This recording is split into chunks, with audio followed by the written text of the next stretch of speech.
Nous sommes une génération qui est en train d'assister à un miracle à l'échelon continental. Nos parents, nos arrière-parents, nos arrière-grands-parents vécurent dans l'idée que l'Afrique n'avait pas les moyens de se débarrasser de l'occupation coloniale, de l'occupation néocoloniale, de l'occupation impérialiste militaire. Ils ont vécu le dos courbé, le dos plié. Ils ont vécu un pistolet braqué à leur tempe. Ils ont vécu braqué toute leur vie. Et il faut que les Africaines et les Africains qui sont actuellement vivants sur la terre mesurent la chance qu'ils ont d'être là. Car c'est la somme des luttes qui ont été menées depuis plus de 6 siècles qui commence à aboutir maintenant. Les premiers soldats français ont quitté le Niger dans un convoi sous escorte locale. La France annonce la fermeture de son ambassade au Niger. Depuis le coup d'État fin juillet, les relations se sont nettement dégradées, une décision très rare. Nouvel épisode dans la rupture entre Paris et Niamey, une décision qui fait suite à l'annonce d'ici ce vendredi du départ des derniers soldats français présents au Niger. En principe, les derniers soldats français présents sur le territoire nigérien l'auront quitté d'ici la fin de la semaine.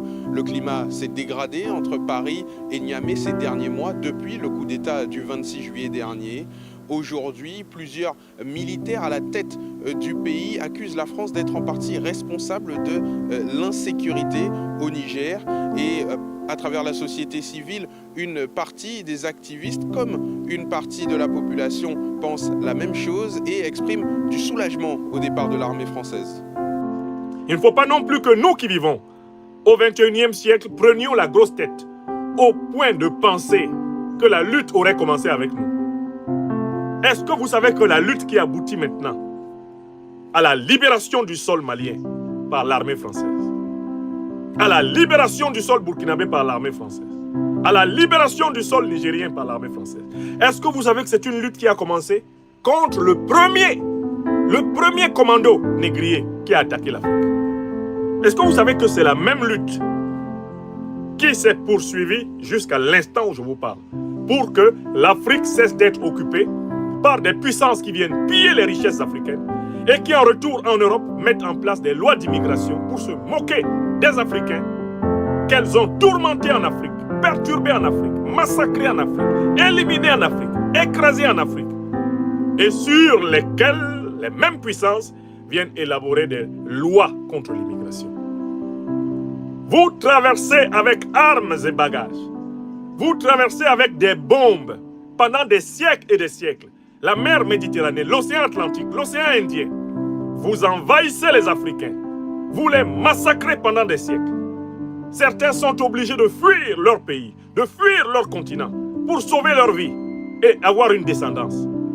Et quand ils viennent ici, vous refaites des lois pour les présenter comme le seul problème que vous avez.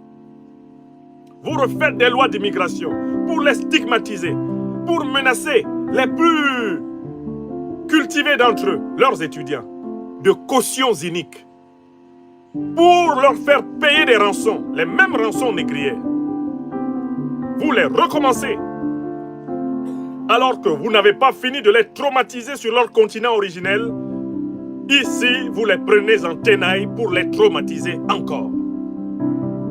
Et c'est comme cela que les Africains, persécutés en Afrique, persécutés hors d'Afrique, traqués sur leur propre terre en Afrique, survivants dans les diasporas, c'est comme cela qu'ils ont vécu depuis 6 siècles. Et aujourd'hui, une Afrique relativement assoupie assiste au départ du dernier soldat français du Niger. Non, non, non, je proteste devant l'apathie et le sommeil dogmatique qui frappent encore des millions d'Africains. Aujourd'hui, toute l'Afrique consciente devait écrire une phrase sur les réseaux sociaux à propos de la libération de la terre du Niger par l'armée française. Parce que le processus qui a commencé là au Mali, qui s'est poursuivi là au Burkina, qui se poursuit là au Niger, est un processus essentiel de restauration de la dignité de tous les Africains et de toutes les Africaines sur la terre. Chacune et chacun d'entre nous doit mesurer que Ce qui se passe là-bas va contribuer à nous rendre respectables ici. Je l'ai toujours dit, les Africaines et les Africains ne seront pas pleinement respectés sur la planète Terre s'ils ne sont pas pleinement respectés d'abord chez eux, en Afrique. C'est parce que l'Afrique aura bâti une civilisation digne, une civilisation respectueuse de ses peuples, de ses citoyens, respectueuse de sa mémoire, de sa tradition.